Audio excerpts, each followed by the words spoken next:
Bräuche der Einheimischen und die Sehenswürdigkeiten hautnah erleben. Und zwar nicht als Touristen, die nur in der Sonne am Pool liegen. Wir von Tour Kompass bieten Reisen, an die Sie sich Ihr ganzes Leben lang gerne erinnern werden und die Sie im Handumdrehen buchen können. Reisen von den grünen Regenwäldern Costa Ricas bis zu den endlosen Weiten der Serengeti. Wir bieten Erlebnisse für die Ewigkeit. Zudem können Sie uns immer erreichen, sodass Sie Ihre Reise ganz unbesorgt genießen können. Wir planen sämtliche Details jeder einzelnen Reise gemeinsam mit unseren Reisepartnern vor Ort, weltweit. Das Einzige, worum Sie sich kümmern müssen, ist, dieses herrliche Abenteuer zu genießen. Tour Kompass, vom Touristen zum Reisenden. Alors, combien qu'elle... Un complot déjoué à 23 heures précises. Un ancien président réfugié à Lomé sous le feu des accusations. Un gouvernement qui change de nom pour entrer officiellement en guerre. Aujourd'hui, nous continuerons avec la suite de notre enquête sur la tentative de coup d'État manqué au Burkina Faso. Le Burkina Faso traverse une période charnière de son histoire contemporaine. Après notre première vidéo sur la tentative de coup d'État du 3 janvier 2026, de nouveaux éléments sont venus complexifier cette affaire d'État. Entre les aveux diffusés à la télévision nationale et le remaniement ministériel stratégique du 12 janvier, le pays ne se contente plus de se défendre. Il se restructure pour la construction de la patrie. Mais au cœur de toutes les tensions diplomatiques se trouve un nom, Paul-Henri Sandaogo Damiba. Réfugié au Togo, il est aujourd'hui réclamé par la justice et les mouvements citoyens burkinabés. Dans cette suite exclusive, nous allons décrypter les raisons pour lesquelles son extradition a été considérée comme le test décisif au sein de l'espace AES et de la CEDEAO. Comme nous l'avions précédemment établi, le projet de déstabilisation déjoué dans la nuit du 3 au 4 janvier 2026 n'était pas une simple rumeur de caserne, mais une opération militaire et politique structurée visant la révolution progressiste populaire. Selon les déclarations officielles du ministre de la Sécurité, Mahamadou Saleh, l'heure H était fixée à 23 heures précises le 3 janvier. L'objectif initial était d'une brutalité extrême, la neutralisation physique du capitaine Ibrahim Traoré. Les comploteurs avaient élaboré deux scénarios pour le président, soit un assassinat à bout portant lors d'un mouvement, soit une action coordonnée pour miner son domicile privé afin de ne laisser aucun survivant. C'est l'occasion pour moi de féliciter et de saluer le travail fort appréciable des services de renseignement. Grâce à leur professionnalisme, le Burkina Faso a déjoué pour la énième fois des tentatives de déstabilisation. Le 3 janvier 2026 à 23h, il était prévu une action de déstabilisation du pays. Cela allait se faire par une série d'assassinats ciblés des autorités civiles et militaires,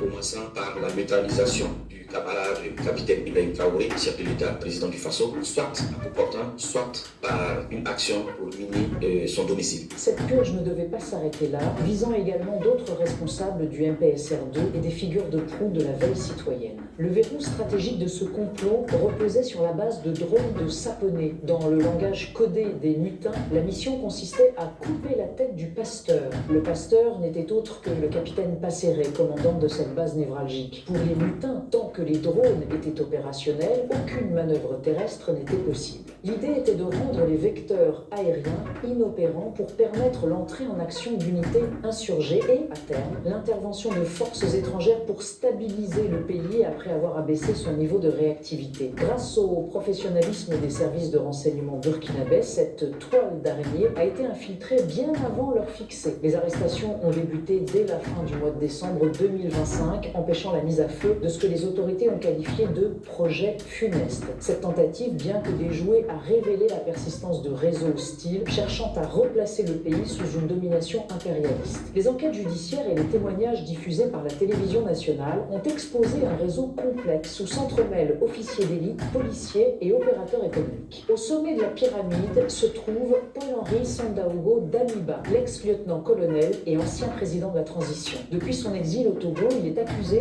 d'être le cerveau ayant planifié l'opération, recruté les complices et mobilisé les financements nécessaires. Damiba utilisait des technologies de communication cryptées pour diriger ses hommes. Selon le capitaine Prosper Koudiati, Damiba exigeait l'installation de l'application Zangui et utilisait Signal avec des messages éphémères disparaissant après 30 secondes pour ne laisser aucune trace. Il supprimait même ses propres messages sur Zangui s'ils n'étaient pas lus dans les 10 minutes. Le volet financier du complot est tout aussi édifiant. El Hadj Madissa Kandé, un commerçant resté en contact permanent avec Damiba, a avoué avoir facilité le transport de fonds. Un montant de 70 millions de francs CFA a été acheminé depuis la Côte d'Ivoire, précisément depuis la ville de Ferkessédougou, remis par un opérateur économique nommé Travelpool.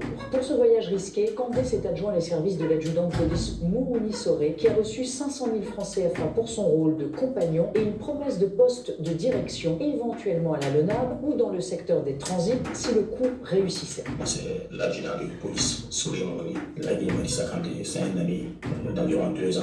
Il m'a dit qu'il a effectué un déplacement sur Lomé. Effectivement, à son développement, il m'a dit qu'il a pris attache avec l'ex-président du Sud, le lieutenant-colonel Paul-Henri Sandoro Damiba, et qu'ils avaient nourri l'idée de déstabiliser les institutions de la République du Cameroun. Ici, il m'a demandé qu'il allait avoir un déplacement et si je pouvais l'accompagner dans son déplacement. Effectivement, il m'a appelé de l'accompagner en Côte d'Ivoire, la première ville décisivement africaine. Il devait prendre une position là-bas. Donc, je l'ai accompagné, nous sommes arrivés à Ferké. On a croisé M. Traoré Vraiment, qui est opérateur économique. Il a remis la somme de 70 millions à M. Sakandé et nous avons pris l'heure pour en déjeuner. Il m'a demandé si ça marchait. Il allait voir pour combien au niveau de la LONAB. Ancien membre de la sécurité présidentielle sous le régime de Blaise Compaoré, il était considéré comme un élément stratégique pour coordonner les actions militaires sur le terrain à Ouagadougou. Selon les enquêtes, ces promesses de postes administratifs de haut niveau étaient utilisées par Paul-Henri Sandaogo Damiba et ses relais pour motiver et fidéliser des cadres militaires et civils au sein de leur réseau. À l'intérieur de l'appareil sécuritaire, les infiltrations touchaient des points sensibles. Le sergent-chef Salfo Yalouéogo, en service à la garde républicaine, était particulièrement proche du chef de l'État. Recruté par son oncle, le commerçant Ali Winega, Yalouéogo a avoué qu'il devait mobiliser ses hommes de confiance au sein de la garde pour faciliter l'assassinat du président, profitant de sa position de chef de piquet le 31 décembre 2025.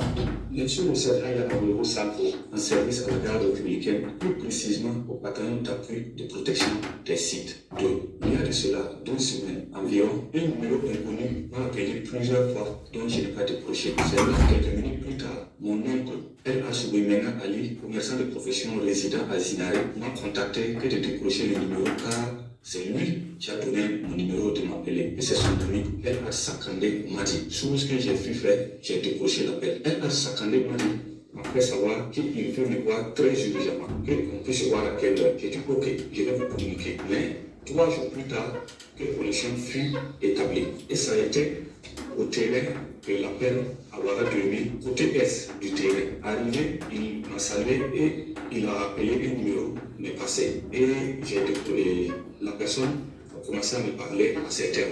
Ça va? J'ai dit ça va. Et à Ouagadougou, j'ai dit tout va bien. Il y a quelle nouvelle là-bas? J'ai dit tout va bien. Tu sais c'est qui? J'ai dit ah vraiment je ne vois pas c'est qui. Et ah bon? Ok. Et c'est le lieutenant-colonel Paul-Henri Sandaogo Damiba au téléphone. Chose que j'ai dit ah ok, tout me respecte. Il dit bon. Et après on va causer avec toi. Et notre communication s'est arrêtée là-bas ce jour. 2 à 3 jours plus tard, El-Hadj Sakandé m'a recontacté que le lieutenant-colonel Paul-Henri Sandaogo souhaite me parler. Et il a appelé le lieutenant-colonel Paul-Henri Sandaogo me passer. C'est là, le lieutenant-colonel Paul-Henri Sandaogo m'a fait savoir qu'il est soldat comme nous, comme moi. Et il sait que c'est pas simple, mais tu ne demandes pas, mais j'ai une commission pour toi. Que la commission sera disponible, soit demain ou après-demain, avec El-Hadj Sakandé m'a dit que tu pourras passer le récupérer. Chose que je l'ai remercié pour l'acte qu'il venait de faire. Et qu'il a précisé également que Sakandé m'a dit va me préciser des choses, des trucs. Après notre échange, il a coupé. C'est là El-Hadj Sakandé m'a fait savoir de façon claire que c'est un projet de coup d'État. Mais il s'attend de moi de mobiliser des hommes pour la réussite du coup d'État. Enfin, le capitaine Prosper Koudiati de l'armée de l'air a admis avoir reçu un colis de 8 millions de francs CFA dont il a gardé 3 millions pour lui-même pour organiser l'attaque contre la base de Sapone en coordination avec un certain Roi David basé au Ghana. Et j'ai été contacté il y a 2 semaines par le lieutenant-colonel Paul-Henri Sandaogo Damiba avec un numéro du Togo. Après plusieurs appels manqués, quand j'ai décroché, il s'est présenté et a souhaité que j'installe Zangui, chose que j'ai faite. Il m'a fait signe quelquefois sur Zangui pour prendre de mes nouvelles sans dire autre chose. Je précise que le colonel Damiba avait mon numéro depuis longtemps. Un jour, le colonel Damiba m'a contacté pour savoir si j'avais l'application Signal. J'ai dit oui. Et il m'a dit qu'une personne allait me contacter sur la plateforme Signal. Une personne m'a effectivement contacté sur Signal de la part du colonel Damiba et qui se nomme le roi David. Je tiens à préciser que le roi David, il s'agit du capitaine Ouedraogo David de la 14e promotion. Il est actuellement au Ghana. Au fil du temps, avant le soir du 31 décembre, David et moi on échangeait entre anciens et jeunes. Quant au colonel Damiba, il m'écrivait, il m'appelait, mais avec des codes. Il parlait en parabole et il demandait si les gens avaient le moral, etc. Et sans pour autant dire clairement qu'il avait un projet aux premiers instants. Je tenais aussi à préciser, concernant nos conversations sur Signal avec le roi David, le capitaine Ouedraogo avait suggéré d'installer une durée de 30 secondes de message éphémère. Et aussi, lorsque le colonel Damiba m'écrit sur Zangui, au bout de 10 minutes, lorsque je ne l'ai pas, il supprime. Au soir du 31 décembre, le colonel Damiba m'a contacté pour me notifier que le roi me fera signe sur Signal pour un colis, sans préciser la nature du contenu du colis. Le roi m'a fait signe sur Signal en donnant 2 numéros, l'un chez qui je devais récupérer et l'autre celui à qui je devais remettre. C'est là que j'ai impliqué mon frère Salvador Robert et entré en contact avec l'intéressé et récupéré le colis.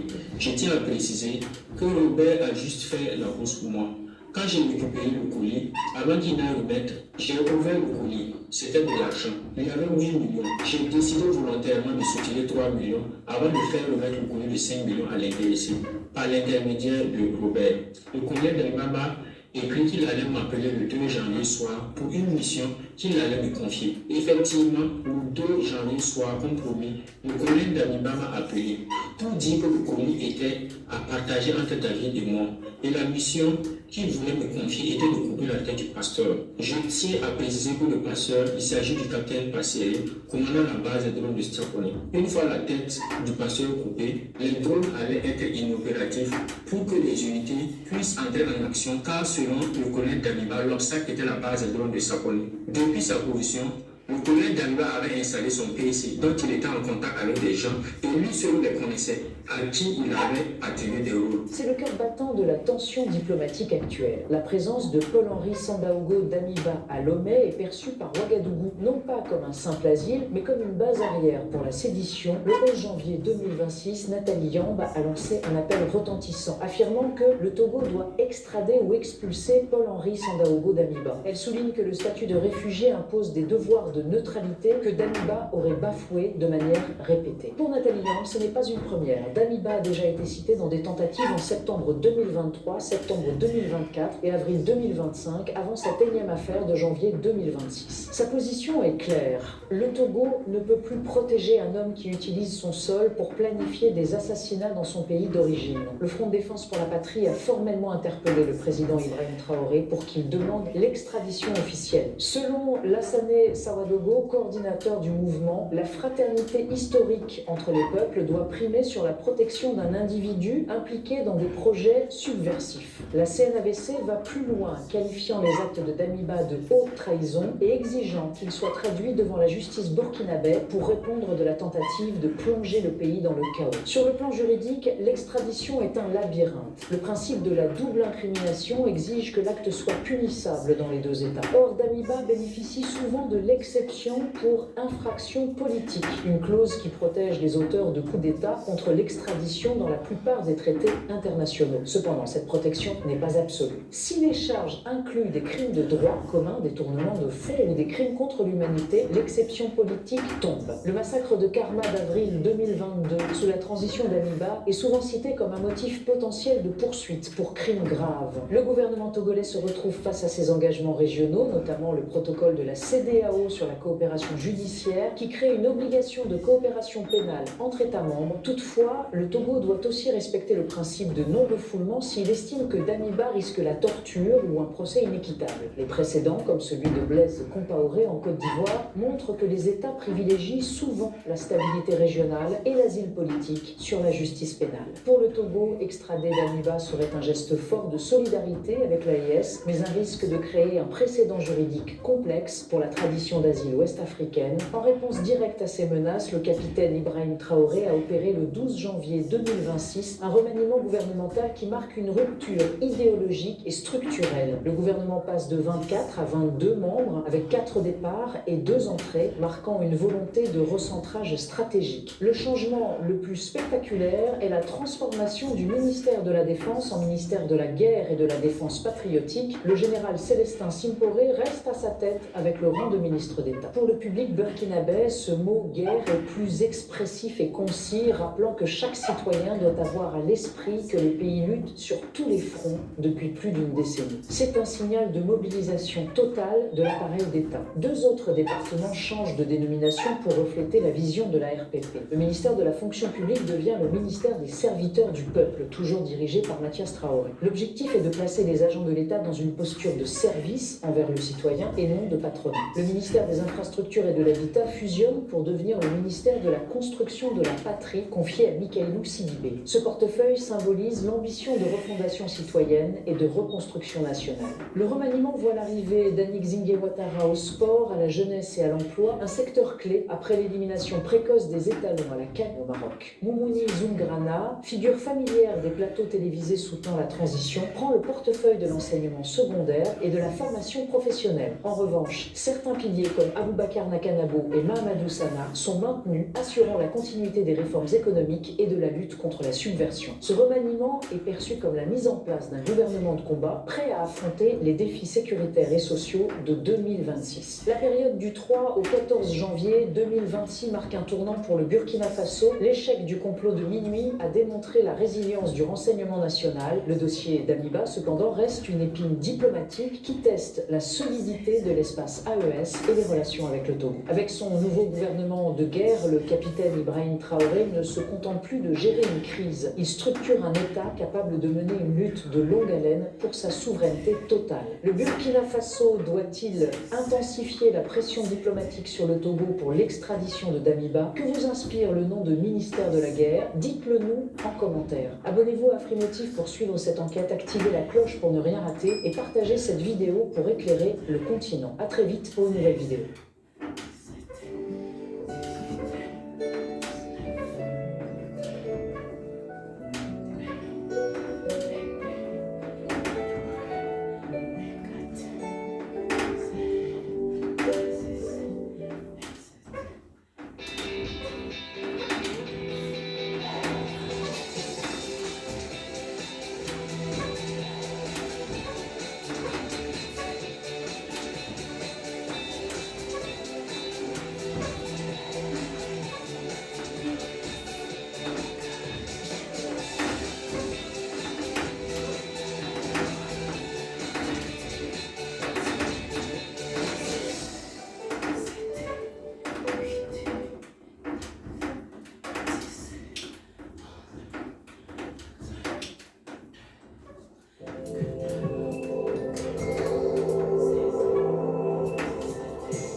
28 décembre 2025. 6,8 millions de Guinéens aux urnes, des frontières bouclées et un général qui joue son destin. Entre promesses de transition et soif de pouvoir, la Guinée vient de vivre son scrutin le plus tendu depuis une décennie. Voici les secrets d'une élection sous contrôle. Ce dimanche 28 décembre 2025, la Guinée s'est réveillée dans un silence de cathédrale, interrompu seulement par le pas lourd des patrouilles militaires. Près de 6,8 millions d'électeurs étaient appelés à voter dans plus de 23 600 bureaux de vote à travers le pays. Dès 7 h du matin, les premiers électeurs ont convergé vers les centres, notamment à Conakry, sous un dispositif de sécurité impressionnant. Dans le quartier de Boulbiné, au centre-ville, l'afflux était continu dès l'ouverture. Pour beaucoup, ce geste civique est une routine, mais pour la Guinée, c'est un saut dans l'inconnu après 4 années de transition militaire. L'atmosphère est lourde. Les frontières terrestres et maritimes ont été fermées fermée et la circulation des véhicules non autorisés strictement interdite sur l'ensemble du territoire. Les autorités ont même suspendu le trafic aérien pour la journée. Pourquoi tant de précautions? Parce que ce scrutin ne ressemble à aucun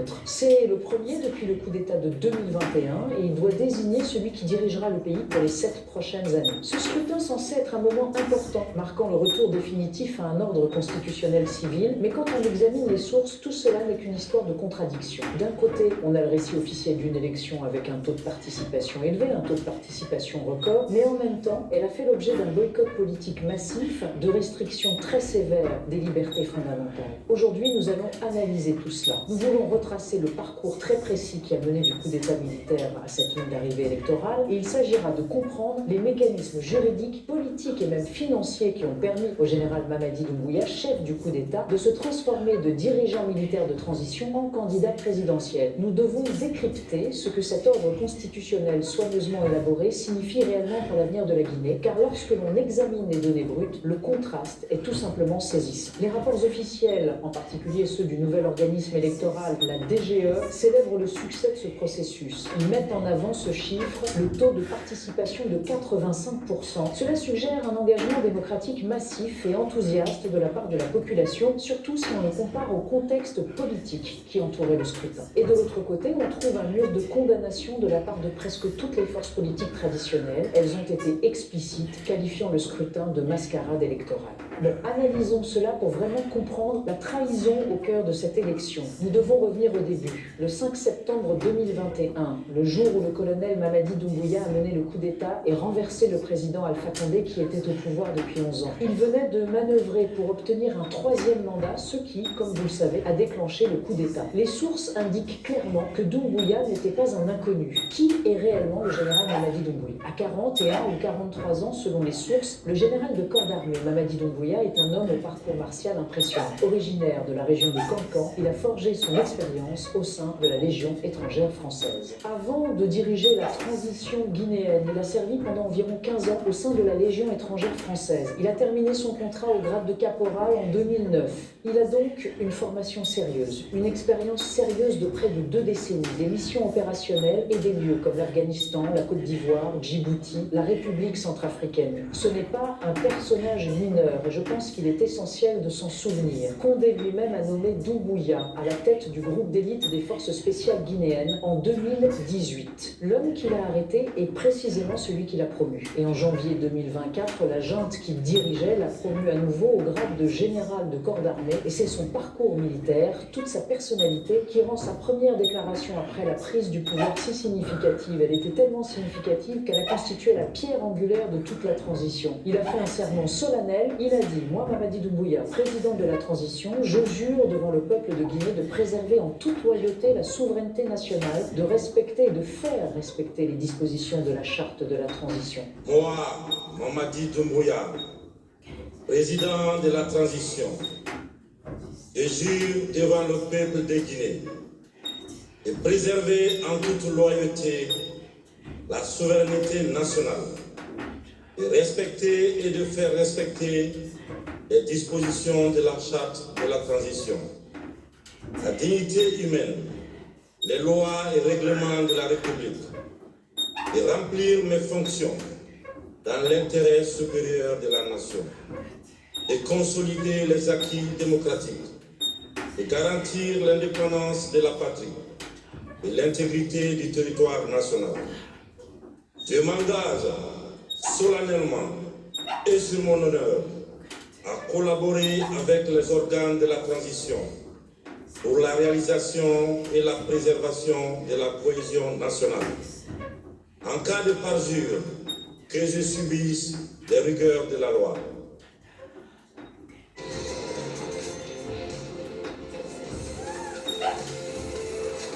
Steuer erledigt? Safe. Mit Wieso-Steuer?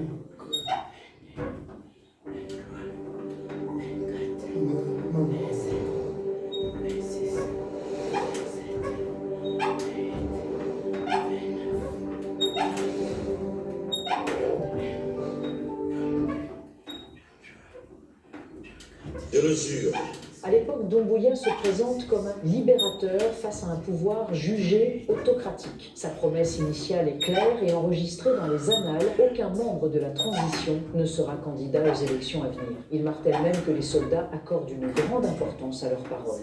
Je voudrais ici réitérer mon engagement que ni moi, ni aucun membre du Comité national du Rassemblement pour le développement et des organes de la transition ne sera candidat aux élections à venir.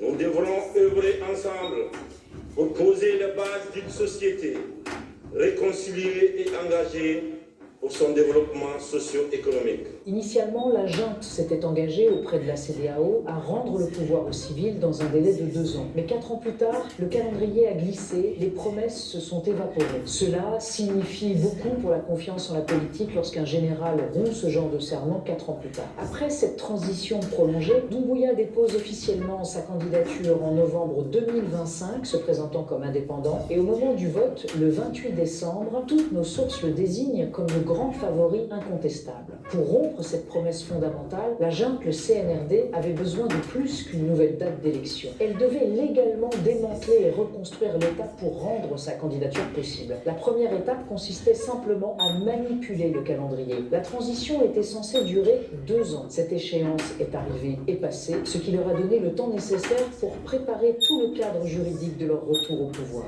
La première étape la plus pratique dans cette préparation consistait simplement à réformer complètement le système électoral lui-même. Ils ont totalement démantelé l'ancienne commission électorale indépendante, la CENI, qui malgré tous ses défauts était au moins censée être autonome. Précisément le 14 juin 2025, ils l'ont remplacée par une structure appelée la Direction Générale des Élections, la DGE. La différence pratique entre la CENI et la DGE est significative. Ce qui a vraiment changé, c'est que la structure de la DGE supprime complètement l'indépendance. Ses membres sont nommés par décret présidentiel et surtout, l'ensemble a été placé sous la supervision directe du ministère de l'Administration territoriale. Ainsi, tous les leviers d'une élection, tous, la logistique, le financement, les listes électorales, l'allocation des ressources, tout relève désormais du pouvoir exécutif, ou plutôt du pouvoir exécutif de transition dirigé par Mamadi Doumbouya. Si vous contrôlez l'arbitre, vous contrôlez le jeu. L'opposition l'a immédiatement dénoncé. Elle a déclaré que le processus était désormais sous contrôle politique explicite, ce qui signifie que la prochaine étape consistait à changer complètement les règles du jeu. En septembre 2025, ils ont organisé ce référendum constitutionnel très controversé et l'opposition a complètement boycotté. Ils ont déclaré que l'ensemble du processus était conçu pour être répressif, mais le taux de participation officielle a été annoncé à 86,42%, un chiffre spectaculaire, et le oui l'avait emporté avec 89,38% des suffrages exprimés. Alors pourquoi avait-il besoin d'une nouvelle constitution? Pourtant, il y avait déjà une charte de transition. Mais la charte de transition interdisait explicitement aux membres de la junte de se présenter aux élections. Donc l'objectif de cette nouvelle constitution était claire. Invalider ces clauses, elle a fourni un vernis de légalité à la candidature de Doumbouya, elle a essentiellement codifié le coup d'État et ils ne se sont pas contentés de s'autoriser à se présenter aux élections. La nouvelle constitution a également apporté des changements importants à la durée du mandat présidentiel, un changement énorme. Le mandat est passé de 5 ans à 7 ans, renouvelable une fois, ce qui permet de rester au pouvoir pendant 14 ans. Il s'agit d'un changement structurel majeur qui témoigne d'une intention bien ancrée à très long terme. Ce nouveau texte autorisait également de manière très opportune les candidatures indépendantes, la dernière faille juridique dont il avait besoin pour déposer sa candidature sans avoir besoin d'un parti politique. C'est là où ça devient vraiment intéressant car au-delà de la modification du corps électoral et de la réécriture de la loi, le CNRD, c'est-à-dire la junte militaire au pouvoir, a mis en place un obstacle purement financier. C'était une mesure brillante, bien que cynique, un mécanisme d'exclusion, la caution pour les candidats. Ils l'ont fixé à l'équivalent de 100 000 $ américains. Cela représente 875 millions de francs guinéens. Une somme astronomique dans un pays où plus de la moitié de la population vit avec moins de 4 $ par jour. Un cabinet d'analystes a qualifié ce montant d'énorme et a déclaré que son objectif explicite était simplement de limiter toute véritable concurrence. Et il fallait entreprendre des actions pour récupérer cet argent. Il fallait obtenir au moins 5% des voix au premier tour. Ainsi, si vous êtes un petit candidat, vous risquez de ruiner tout votre mouvement politique simplement en essayant de vous présenter. C'est un filtre parfait, cette barrière financière combinée au changement constitutionnel. Cela a simplement garanti que la liste finale des candidats était hautement contrôlée. Elle était définie par ceux qui n'y figuraient pas. Parlons du coût humain de cette manipulation. Certaines personnalités importantes ont été systématiquement écartées de cette élection. On voit que le ciblage était très précis. L'ancien président Alpha Condé a été écarté en raison d'une nouvelle limite d'âge fixée à 80 ans. Ils l'ont inscrite dans la Constitution. Mais plus important encore, les principaux leaders de l'opposition, les anciens premiers ministres, Cellou Dalein Diallo de l'UFDG et Sidya Touré, ont été exclus pour une raison technique, car ils n'étaient pas en Guinée. La règle stipule que vous devez être présent sur le territoire national, ce qui semble assez anodin. Mais lorsque vos principaux adversaires ont fui le pays en raison de menaces crédibles ou de la crainte d'être arrêtés, cette règle devient une arme juridique technique pour l'exclusion politique, et cela ne concernait pas seulement les dirigeants eux-mêmes. Les partis ont été dissous en août 2025, juste un mois avant le vote. Ils ont suspendu les 3 principaux partis d'opposition pendant 90 jours, l'UFDG, Union des forces démocratiques de Guinée, de Cellou Dalein Diallo, le RPG, Rassemblement du peuple de Guinée d'Alpha Condé, et le PRP, Parti du renouveau et du progrès de Raffiuso, ce qui a paralysé et supprimé tout le mécanisme de l'opposition. Une analyste, Aïssatou Chérif Baldé, a fait remarquer que ces 3 partis représentent près de 90% de l'électorat guinéen. Elle a fait valoir que tenir des élections sans eux revenait à se heurter à un mur, et que l'appel au boycott lancé par l'opposition était la conséquence directe de toute cette exclusion politique qui a ensuite été renforcée par un contrôle agressif des médias et du discours public. L'ONU a mis en garde contre cette situation que les forces des droits de l'homme jugent extrêmement inquiétante. Plusieurs militants de premier plan et des associés de l'opposition ont été portés disparus, ce qui a alimenté une peur immense. Nous avons vu les cas d'Omar Sylla, connu sous le nom de Fonike Mongué, et de Mamadou Biloba. Ces 2 leaders du Front National pour la défense de la Constitution ont été enlevés à leur domicile par des hommes armés en uniforme le 9 juillet 2024. Au 29 décembre 2025, ils sont toujours portés disparus et les autorités n'ont fourni aucune preuve de vie, malgré les pressions répétées de l'ONU et d'ONG internationales comme Amnesty International. Puis il y a eu l'enlèvement de Sanassi Kaba, un photographe qui travaillait avec l'ancien président Condé, enlevé par des hommes armés cagoulés en novembre. Cela crée un effet terrifiant et paralysant, et les médias ont été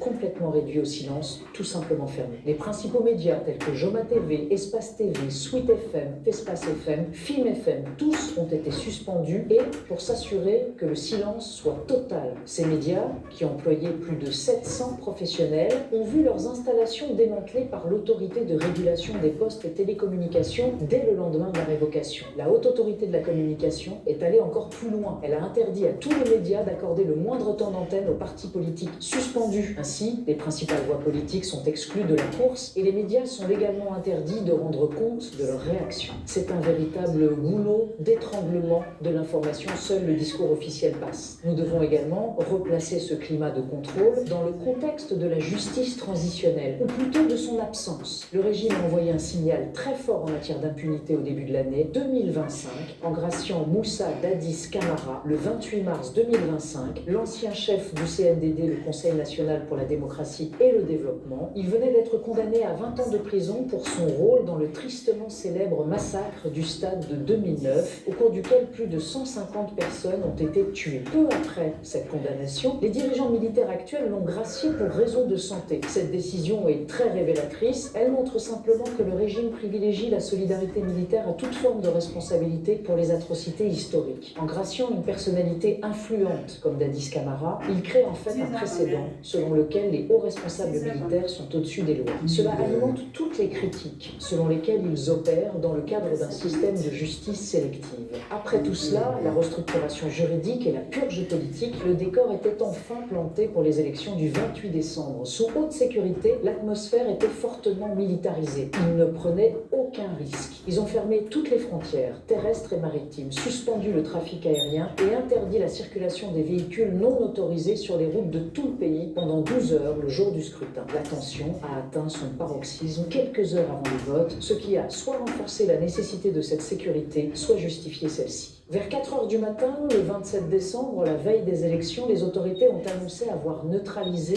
un groupe armé près de Conakry, décrit ailleurs comme une tentative de coup d'État manquée, et ont publié une directive demandant aux forces armées de faire barrage à toute tentative de sabotage. Réfléchissez à ce timing. 4 heures du matin, la veille des élections. Ce récit de subversion, qu'il soit vrai ou non, justifie instantanément le confinement militaire. Il renforce l'image du général comme l'homme qui protège la nation du chaos juste avant que 6,7 millions d'électeurs ne soient appelés aux urnes. Et malgré toute cette instabilité, les résultats officiels ont été célébrés. Il justifie instantanément le verrouillage militaire. Il renforce l'image du général comme l'homme qui protège la nation du chaos juste avant que 6,8 millions d'électeurs ne soient appelés aux urnes. Malgré toute cette instabilité, le rapport officiel était simplement festif, rien de plus. Mais la directrice générale Djenabou Touré a salué le succès du processus et annoncé un taux de participation provisoire de 85%. Mais là encore, il y a une énorme dissonance. Comment les analystes concilient-ils un taux de participation record avec le fait que le parti représentant 90% de l'électorat était absent? Les analystes sont très clairs à ce sujet. Le but de cette élection n'était pas la compétition. Il s'agissait d'une ratification visant à confirmer son pouvoir, explique Gilles Yabi, fondateur du groupe de réflexion Wadi West Africa Citizen Think Tank. Il a fait remarquer qu'en l'absence d'adversaires, l'élection avait essentiellement pour but de confirmer le pouvoir du général Doumbouya. Ce taux de participation élevé ne sert qu'à légitimer un résultat prédéterminé.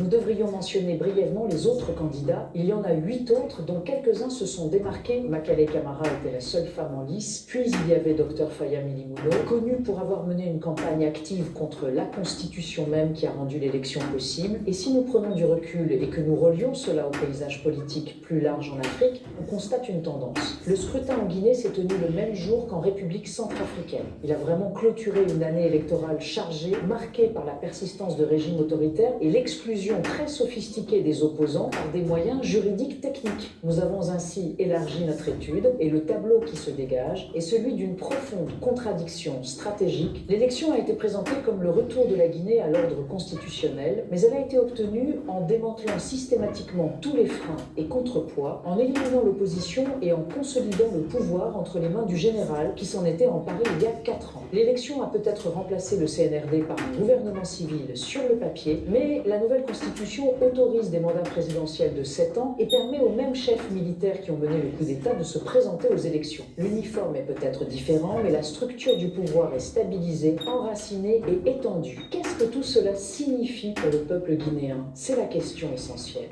Nous devons nous rappeler que la Guinée est immensément riche en bauxite, en or et en minerais de fer de Simandou, l'un des plus grands gisements non exploités au monde, qui est en cours d'exploitation. La Banque mondiale prévoit une croissance économique robuste grâce à ces ressources. Pourtant, malgré tout ce potentiel de richesse énorme, 52% de la population vit avec beaucoup moins de 3 $ par jour. Au-delà des urnes et des discours officiels, une question hante les chancelleries et les cercles de réflexion. La transition guinéenne est-elle le fruit d'une dynamique purement locale ou le résultat d'un jeu d'échecs international? La Guinée n'est pas un pays comme les autres. Elle est un géant minier dont le sous-sol, riche en bauxite, en or et en fer, comme nous le disions. Cela attise toutes les convoitises. Le projet Simandou, l'un des plus grands gisements de fer au monde, a d'ailleurs entamé une phase cruciale en novembre 2025, soulignant l'importance vitale du pays pour l'économie mondiale. Cette richesse immense place la Guinée au cœur d'une bataille d'influence. Selon certains experts en politique internationale, l'ancien président Alpha Condé aurait commencé à être perçu comme un élément gênant pour les intérêts traditionnels, notamment ceux de la France. Après avoir été critiqué par Paris, Condé aurait cherché à changer de partenaire pour l'exploitation des matières premières, une démarche interprétée par certains comme une trahison envers l'ancienne puissance coloniale.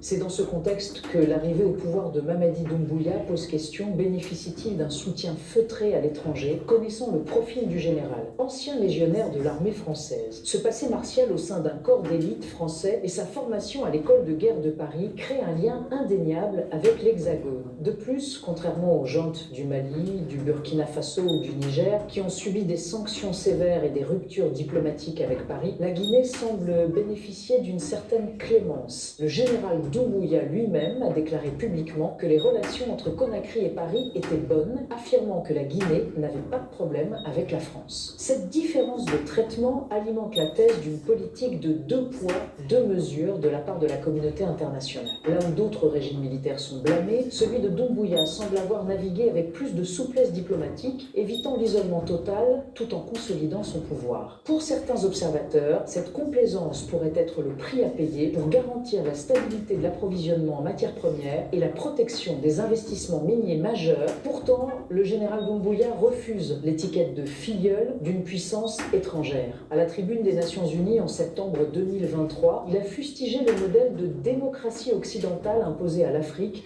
appelant à une souveraineté réelle. Il entretient également des relations étroites avec d'autres leaders africains comme Paul Kagame, prônant une vision de développement basée sur la discipline et la transformation locale. La question demeure, le général est-il le garant d'une souveraineté retrouvée ou l'instrument d'une nouvelle forme de contrôle extérieur? Je ne sais pas s'il existe des preuves formelles d'une commande extérieure pour son coup d'État, mais les coïncidences géopolitiques et le maintien des intérêts miniers sous sa présidence suffisent à nourrir un débat légitime sur les véritables bénéficiaires de cette stabilité. Entre la rhétorique panafricaniste et les réalités des contrats miniers, la Guinée de 2025 danse sur une ligne de crête étroite où la richesse de la terre semble parfois peser plus lourd que le bulletin de vote du citoyen. L'élection de 2025 marque la fin officielle de la transition, mais elle ouvre un nouveau chapitre d'incertitude.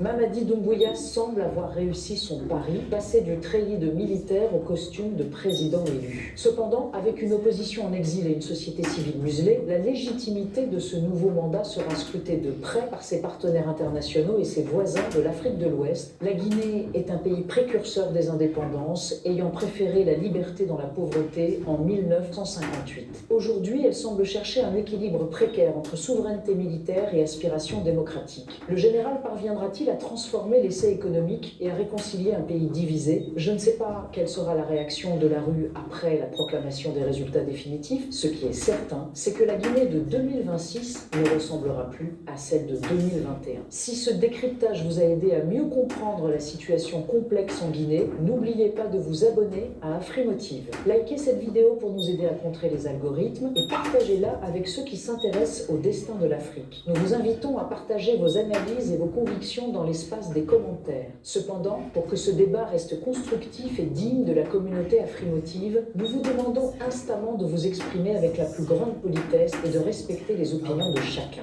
Il est crucial de rappeler que la Guinée traverse une période sensible et que certains forums de discussion sur ces sujets sont strictement modérés pour éviter toute dérive. Par le passé, des vagues de désinformation et d'incitation à l'affrontement ont déjà fragilisé le climat social dans la région. Ne tombons pas dans ce piège, faites preuve de retenue, évitez les insultes et privilégiez les arguments documentés pour élever le niveau de la discussion. Dites-nous en commentaire, selon vous, le général Doumbouya est-il l'homme de la situation pour la Guinée? On se retrouve très vite pour une nouvelle vidéo.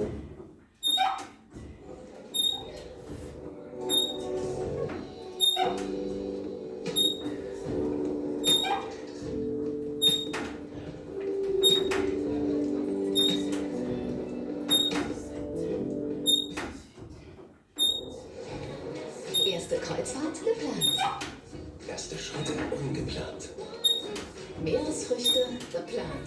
Mehr als nur genießen. Ungeplant. Hallo, geplant. Ciao. Hallo und Konnichiwa. Ungeplant. Akrobaten in der Luft. Geplant. Liebe in der Luft. Ungeplant. Wenn der perfekte Urlaub geplant ist, liegt die Magie im Ungeplanten. MSC Cruises. Best holiday ever.